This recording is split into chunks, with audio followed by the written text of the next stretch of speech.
Hi guys, welcome to I dream. నేను మీ Chanakya. Border Gavaskar మరి fourth టెస్ట్లో అయితే నిజంగా అది కూడా థర్డ్ డే ఒక అత్యద్భుతమైన బ్యాటింగ్ ప్రదర్శన మన ఇండియన్ టీం నుంచి వచ్చింది. మెయిన్గా మన తెలుగు తేజం నితీష్ కుమార్ రెడ్డి సెంచరీ సాధించిన విధానం అయితే నిజంగా అందరినీ ఆశ్చర్యానికి పరిచేసింది. సెవెంత్ వికెట్కి మరి ఒక వండర్ఫుల్ పార్ట్నర్షిప్ అనేది కూడా చేశారు. అది కూడా వాషింగ్టన్ సుందర్ అండ్ నితీష్ కుమార్ రెడ్డి. మరి తన బ్యాటింగ్ ఇంటెంట్ కానీ వండర్ఫుల్గా ఉంది. మరి ఈ బోర్డర్ గవాస్కర్ మ్యాచ్ గురించి, దాంతోపాటు కూడా and Nitish Kumar Reddy batting century గురించి కూడా మరి మాట్లాడడానికి ఇప్పుడు మనతో పాటు కూడా స్పోర్ట్స్ అనలిస్ట్ అండ్ మరి సీనియర్ జర్నలిస్ట్ అయిన మరి వెంకటేష్ గారు ఇప్పుడు మనతో పాటు ఉన్నారు. మరి సార్ని అడిగి తెలుసుకున్నాం. Hi sir. Hi Janaka, how are you? Fine sir. Full happy smiles faces మీద. Very happy really. Nitish Kumar Reddy 100 సాధించాడు తన కెరియర్ లోనే మొట్టమొదటి సెంచరీ. మొట్టమొదటి హాఫ్ సెంచరీ, మొట్టమొదటి సెంచరీ కూడా. యా, ఎందుకంటే మొట్టమొదటి హాఫ్ సెంచరీనే సెంచరీగా కన్వర్ట్ చేయడం చాలా గ్రేట్ థింగ్. అది ఆ టెంపర్మెంట్, ఆ కన్వర్షన్ అనేది చాలా ఇంపార్టెంట్. అంటే మెయిన్గా అయితే తను సెంచరీకి దగ్గర అవుతున్న సమయంలో కూడా వికెట్లు టపటపా పడుతూ వచ్చాయి. బుమ్రా అవుట్ అయిపోయాడు. బుమ్రా అవుట్ అయిపోగానే ఇంకా డిఎస్పి సాబ్ మన సిరాజ్ సో నిలబెడతాడా లేదా అని అనుకున్నాము, కానీ ఫైనల్గా నిలబెట్టి సెంచరీ చేపించాడు. అదే ఇప్పుడు మామూలుగా 90స్కి రాగానే ఎంత పెద్ద బ్యాట్స్మెన్ అయినా, సచిన్ టెండూల్కర్ అనేక సందర్భాల్లో 90స్లో అవుట్ అయ్యాడు. సో ఇతనికి రెండు రకాల ప్రాబ్లమ్స్. ఒకటి ఏంటంటే 90లో తను అవుట్ అవ్వకుండా చూసుకోవాలి. అవతల అతను 97 మీద ఎప్పుడు ఉన్నప్పుడు వాషింగ్టన్ సుందర్ అవుట్ అయ్యాడు. తర్వాత బుమ్రా వచ్చాడు, బుమ్రా కూడా ఇమీడియట్గా అవుట్ అయిపోయాడు. Siraj is the last man. So అతను 3 బాల్స్ సర్వైవ్ కావాలి. ఆ 3 బాల్స్ లక్కీగా సిరాజ్ వాళ్ళని నిలువరించగలిగాడు. కాబట్టి ఇతను చాలా కూల్గా 90స్లోకి వెళ్ళిన తర్వాత ఒక స్వీప్ షాట్ కొట్టి బౌండరీ కొట్టాడు నేతన్ లైన్. సో అతనికి ఉన్న కాన్ఫిడెన్స్, నాకు నితీష్ కుమార్ రెడ్డి అనగానే నాకు వచ్చే మాట ఏంటంటే is a confident young lad. Okay. ఎందుకంటే అతనికి నిన్నగాక మొన్నటి వరకు ఈ వాజ్ ప్లేయింగ్ సన్ రైజర్స్కి ఆడుతున్నాడు. అది కూడా లాస్ట్ ఇయర్ సన్ రైజర్స్లో రెగ్యులర్ అయ్యాడు. అంతకుముందు 2023లో ఈ ప్లేడ్ కపుల్ ఆఫ్ మ్యాచెస్ పెద్దగా పర్ఫార్మెన్స్, అంటే అతనికి బ్యాటింగ్ రాలేదు, బౌలింగే ఇచ్చారు. అవకాశం అనేది కూడా అవకాశం రాలేదు అతనికి. లాస్ట్ ఇయర్ సన్ రైజర్స్కి ఆడడం ఏంటి, తర్వాత he was immediately pitch folk to the national side. T20 ఆడాడు. ఫస్ట్ మ్యాచ్లో 78 కొట్టాడు. సో అక్కడి నుంచి మళ్ళీ అనుకోకుండా టెస్ట్ టీంలోకి అతను వస్తాడని అతను వైల్డెస్ట్ డ్రీమ్స్లో కూడా అనుకుని ఉన్నాడు. ఎందుకంటే అతను ఆడినవి ఫస్ట్ క్లాస్ మ్యాచెస్ ఒక 20 ఎన్నో ఆడాడు. పెద్దగా అతని రికార్డ్ ఏం లేదు ఫస్ట్ క్లాస్ క్రికెట్లో. సో అతన్ని టెస్ట్ మ్యాచ్ టీంలోకి తీసుకుంటారని ఎవరు అనుకోలేదు. అతను టెస్ట్ మ్యాచ్ టీంలోకి రావడానికి ప్రధాన కారణం ఏంటంటే he can bowl a little bit of medium pace. Bowling కూడా చేస్తాడు. మనకి 5th బౌలర్ కావాలి, 5th బౌలర్ బ్యాటింగ్ చేయగలగాలి. దానికి ఏమైందంటే హార్దిక్ పాండ్యా ఈ ఫార్మాట్ ఆడట్లేదు. శార్దుల్ ఠాకూర్ మొన్నటిదాకా ఇంజరీతో ఉన్నాడు, ఫామ్ కూడా డౌన్ అయింది. సో ఆ స్లాట్ అక్కడ ఒక వేకెంట్గా ఉంది. దానివల్ల సర్ప్రైజింగ్గా నితీష్ కుమార్కి ఒక ఛాన్స్ వచ్చింది. కానీ వచ్చిన అవకాశాన్ని 2 చేతులతో అందిపుచ్చుకోవడం అనేది అతను చేసిన పని. బ్రహ్మాండంగా అందిపుచ్చుకున్నాడు. సో అతను ఆస్ట్రేలియాలో ఎప్పుడు ఆడలేదు, ఇండియన్ టీంలో టెస్ట్ టీంలో ఆడడం ఏంటి, 20 ఫస్ట్ క్లాస్ మ్యాచ్లు ఆడినవాడు. అతను సడన్గా వచ్చిన అవకాశాన్ని బ్రహ్మాండంగా యూజ్ చేసుకున్నాడు. అంటే ఫస్ట్ మ్యాచ్ నుంచి కూడా చూస్తున్నాం సార్, తనకు వచ్చిన అవకాశంలో సో మిగతా బ్యాట్స్మెన్స్ సఫర్ అవుతున్న టైంలో కూడా తనైతే మ్యాక్సిమం అందరికంటే హైయెస్ట్ స్కోర్ చేసుకుంటూ వచ్చాడు. అండ్ లాస్ట్ మ్యాచెస్లో కూడా చూసాం 42 అనేది తనకు ఒక డేంజర్ జోన్లా అయిపోయింది. అక్కడే 2 టైమ్స్ అవుట్ అయిపోయాడు. ఆ 40s దగ్గర అయితే 3 to 4 టైమ్స్ అవుట్ అయిపోయాడు. నేను ఒప్పుకోను. ఎందుకు అవుట్ అయ్యాడు మీరు ఒకసారి చూడండి. ఎందుకు అవుట్ అయ్యాడంటే ఈజ్ బ్యాటింగ్ లో డౌన్ ది ఆర్డర్. 8లోనో 7లోనో ఆడుతున్నాడు. అతను లాస్ట్ వికెట్ ప్లేయర్ వచ్చిన తర్వాత, లాస్ట్ బ్యాట్స్మెన్ వచ్చిన తర్వాత ఇతను కొన్ని క్విక్ రన్స్ కొట్టాలి, లేకపోతే అతను అవుట్ అయిపోతాడు అతని పార్ట్నర్. అందుకని అవుట్ అవుతున్నాడు. సో 40లో అవుట్ అవుతున్నాడంటే నేను ఒప్పుకోను. ఎందుకంటే అన్ని సందర్భాల్లో he was the last man to get out. ఎందుకంటే అవతల నెంబర్ 11 ఉన్నాడు, నెంబర్ 11 ఏ క్షణాన్ని అవుట్ అవుతాడు. సో ఈ లోపల వీలైన రన్స్ తన ఖాతాలో వేసుకోవాలి, తన ఖాతాలో కాదు టీంకి రప్పించాలని చెప్పి he was running out of partners. Actually అలా అవుట్ అయ్యాడు. 38 నాట్ అవుట్ ఉంది. అతని స్కోర్స్ అన్నీ చూస్తే ఎంత కన్సిస్టెన్సీ. నాకు అన్నిటికంటే రిమార్కబుల్ ఫీచర్ ఏంటంటే అది ఈజ్ కన్సిస్టెన్సీ. మీరు ఫస్ట్ టెస్ట్లో 2 40లు కొట్టినట్టున్నాడు, if I'm not wrong. Second టెస్ట్లో ఫస్ట్ టెస్ట్లో 41, 38 నాట్ అవుట్. విరాట్ కోహ్లీతో పాటు విరాట్ కోహ్లీ సెంచరీ చేస్తారు, మనం డిక్లేర్ చేశారు. 38 నాట్ అవుట్. తర్వాత సెకండ్ టెస్ట్లో కూడా రన్స్ కొట్టాడు, 40s కొట్టాడు. థర్డ్ టెస్ట్లో ఈ స్కోర్డ్ ఓన్లీ 18 రన్స్. కానీ ఆ 18 రన్స్తో జడేజాతో ఒక కీలకమైన పార్ట్నర్షిప్, ఒక 50 or 60 రన్స్ పార్ట్నర్షిప్, అది మనకి మ్యాచ్ సేవింగ్లో చాలా చాలా ఇంపార్టెంట్. ఆ 18 రన్స్కి he has consumed some 53-54 balls. So match saving innings ఆడాడు. సో చాలా చాలా కన్సిస్టెంట్. ఒక్క ఇన్నింగ్స్లో కూడా ఫెయిల్ కాలేదు అతను. ఒక్క ఇన్నింగ్స్లో కూడా ఫెయిల్ కాలేదు. ఈ మ్యాచ్లో కూడా ఇప్పుడు కరెంట్ టెస్ట్ మ్యాచ్లో కూడా అతను వచ్చే టైంకి India was in very much in trouble. 189 for 7 ఎంతో రిషబ్ పంత్ అవుట్ అయిన టైం. ఆ టైంలో వచ్చి అంత ప్రెషర్ సిచ్యుయేషన్లో చాలా కూల్గా అతను ఆడిన తీరు ఎక్సెప్షనల్. బౌన్సర్లు వాళ్ళ ఎస్ఆర్హెచ్ కెప్టెన్ ప్యాట్ కమిన్స్ అతని మీద బౌన్సర్లు వేశాడు. ఏ మాత్రం తగ్గలేదు అతను కూడా, ఎందుకంటే మన ఎస్ఆర్హెచ్ కుర్రాడులే అని అనుకోలేదు. బౌన్సర్లు వేసి చాలా ఇబ్బంది పెట్టాడు. కొన్నిసార్లు దెబ్బలు తగిలినాయి, కానీ ఆ బౌన్సర్ నుంచి తప్పించుకునే విధానం, అతను బౌన్సర్లని ట్యాకిల్ చేసిన విధానం చాలా బాగుంది. Even out side the off stump balls వదిలేయడం కానీ, playing close to the body, ఎక్కడ ఎలాంటి గ్యాప్ లేకుండా ఆడడం, లూజ్ బాల్ని పనిష్ చేయడం. మనం ఇంతకుముందు ఇన్నింగ్స్కి చాలా తేడా ఉంది చాణక్య. ఇంతకుముందు చాలా కొంచెం రిస్కీ షాట్స్ ఆడడం, రివర్స్ ఫ్లిక్స్ కొట్టడం, కౌంటర్ అటాక్ చేయడం చేశాడు. సో అతను ఏంటంటే ఆ అగ్రెసివ్ మోడ్లో ఆడాడు. ఇక్కడ మాత్రం ఈ played a proper test innings, ఎక్కడ ఎలాంటి మిస్టేక్ లేదు. It did not put a single foot wrong. చాలా కరెక్ట్గా ఆడిన ఇన్నింగ్స్ అది. ప్రాపర్ టెస్ట్ ప్లేయర్ లాగా ఆడాడు. ఆడి 50 దాటిన తర్వాత కూడా ఏ మాత్రం కాన్సన్ట్రేషన్ తగ్గలేదు. 100 వచ్చిన తర్వాత కూడా అదే ధోరణిలో ఆడు. సో ఆ temperament, 21-year-old boy playing first test series, 4వ టెస్ట్ మాత్రమే అతనికి, అండ్ ప్లేయింగ్ అనే బిగ్ స్టేజ్, అక్కడ 80,000-90,000 మంది క్రౌడ్. ఆస్ట్రేలియాలో ఆ గ్రౌండ్లో మనం నడిచెళ్తుంటేనే మనకు భయం వేస్తుంటుంది. అంత పెద్ద ఎంసీజీ బిగ్ గ్రౌండ్. అలాంటి చోట్ల అతనికి ఎక్కడి నుంచి వస్తుందో కాన్ఫిడెన్స్ నాకు అర్థం కాదు. It's very very confident lad. కానీ సార్ 21 years ఎవరికైనా ఉండి ఆ క్రీజ్లో అడుగు పెట్టారంటే ఏదో ఒక టైంలో కాన్ఫిడెంట్ అంటే ఏమంటారంటే ఆ టెంపర్మెంట్ అనేది లూజ్ అయిపోతారు.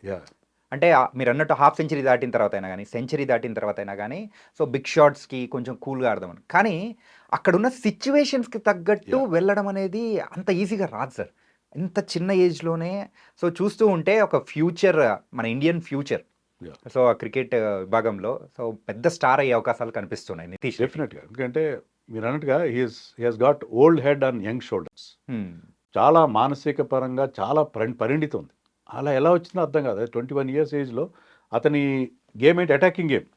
దాన్ని అటాకింగ్ ఇన్స్టింక్ట్ని కర్బ్ చేసుకొని అంత కూల్గా ఆడడం, అంత కాన్ఫిడెంట్గా ఆడడం అనేది గ్రేట్. అతను ఏంటంటే ఇంకా తన బౌలింగ్ కూడా ఇంప్రూవ్ చేసుకోవాలి.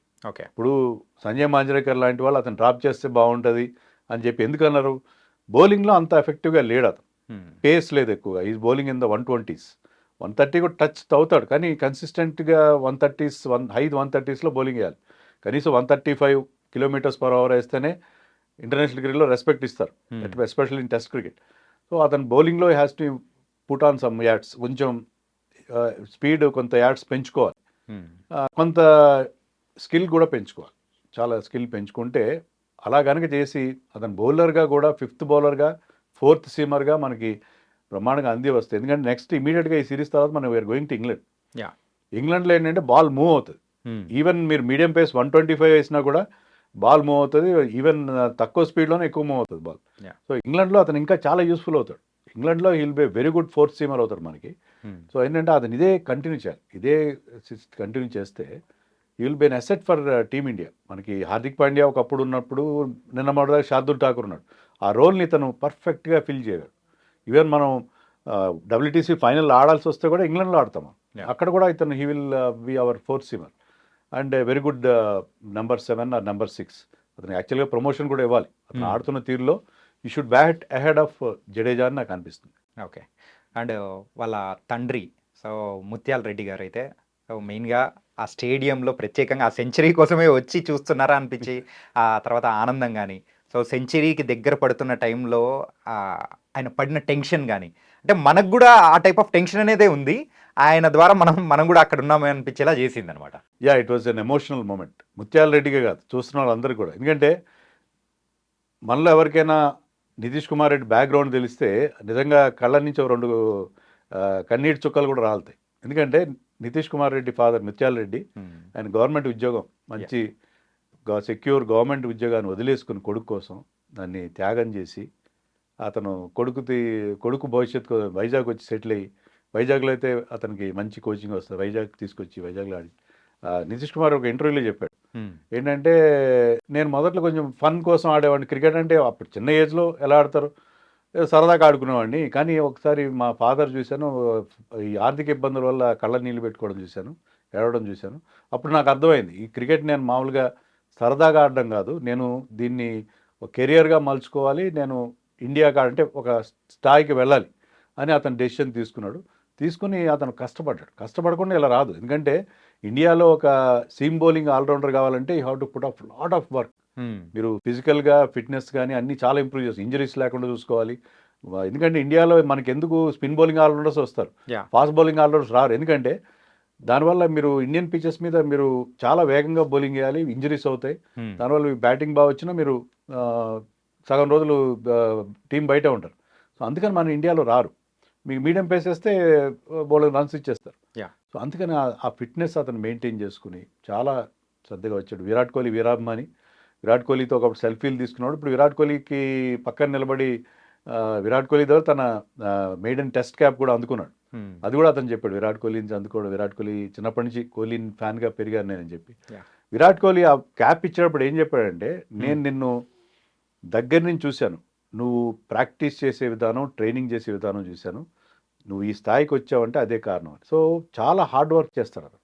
సో ఏమాత్రం మామూలుగా ఏంటంటే ఇండియాకి ఆడుతున్నాం మనం, ఇండియాకి ఆడుతుంటే మీకు బౌలర్ని కంఫర్ట్స్ ఉంటాయి, బౌలర్ని డైవర్షన్స్ ఉంటాయి. కానీ అతను ఏంటంటే ఇప్పటికీ ఆట మీద ఫోకస్ బౌలర్. విరాట్ కోహ్లీ అదే మాట చెప్పాడు క్యాప్ హ్యాండ్ ఓవర్ చేస్తూ, నువ్వు ఈ స్థాయికి వచ్చావంటే నీ ట్రైనింగు నీ ఫోకస్ చూసిన తర్వాత నాకు అర్థమైంది రావడానికి కారణం ఏంటో అని చెప్పి. సో అది అతనికి ఉన్న hard work. So hard work చేస్తాడు, అతనికి గేమ్ మీద ఆ ఫోకస్ ఉందనేది మనకి క్లియర్గా అర్థం.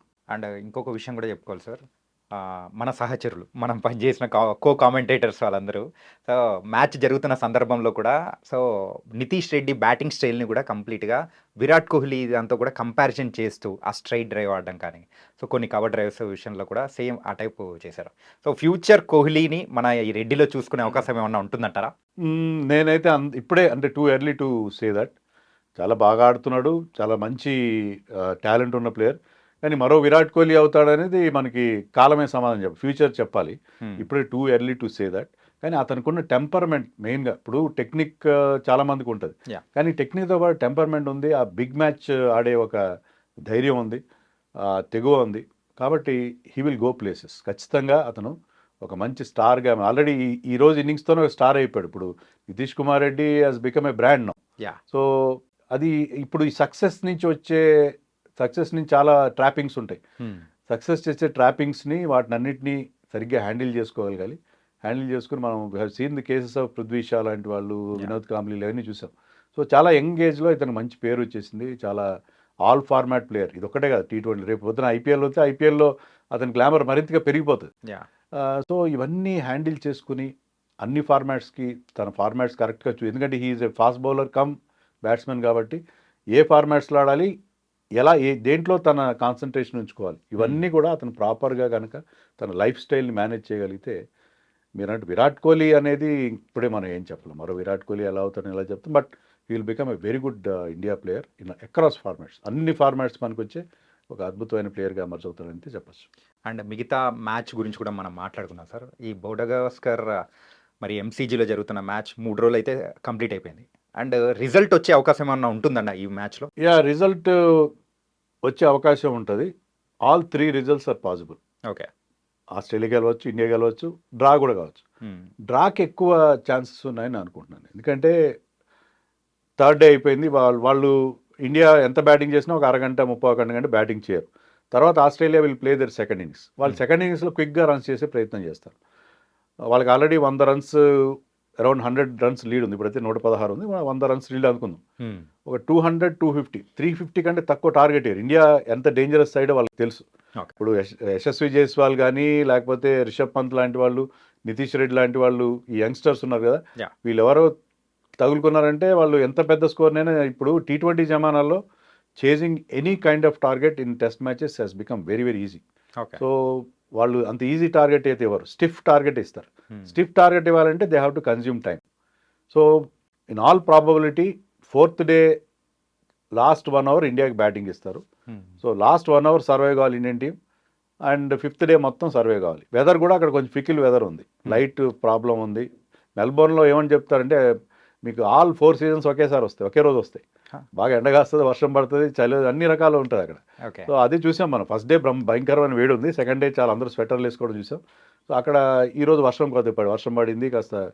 ఇలాంటి సిచ్యుయేషన్లో వెదర్ నుంచి కూడా ప్రాబ్లం అవుతుంది. సో ఇవన్నీ చూస్తే ఏంటంటే డ్రా చేసుకోవడానికి ఇండియా ఎక్కువ అవకాశం ఉంది. ఇంకొక ఇండియా గెలవడానికి అవకాశం ఏంటంటే ఇండియా కనుక 100 రన్స్ లీడ్ ఉన్న తర్వాత వాళ్ళని 200కి బుమ్రా లాంటి వాళ్ళు మంచి పెళ్ళేసి అవుట్ చేస్తే 300 is our target, we can go for the target.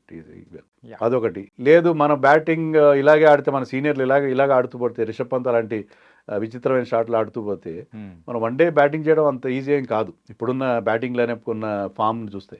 Okay. So ఇవన్నీ ఫ్యాక్టర్స్ చూస్తే all 3 results possible, but drag ఎక్కువ అవకాశాలు ఉన్నాయేమో నాకు అనిపిస్తుంది అట్ దిస్ స్టేజ్. కానీ మీరు అన్నట్టే సిచ్యువేషన్స్ చూస్తూ ఉంటే డ్రా వైపే వెళ్ళేలా ఉంది. క్లైమేట్ కూడా ఒక కీ రోల్ ప్లే చేసే Yeah. అవకాశాలు కూడా ఉన్నాయనిపిస్తోంది. Yeah. So thank you so much sir.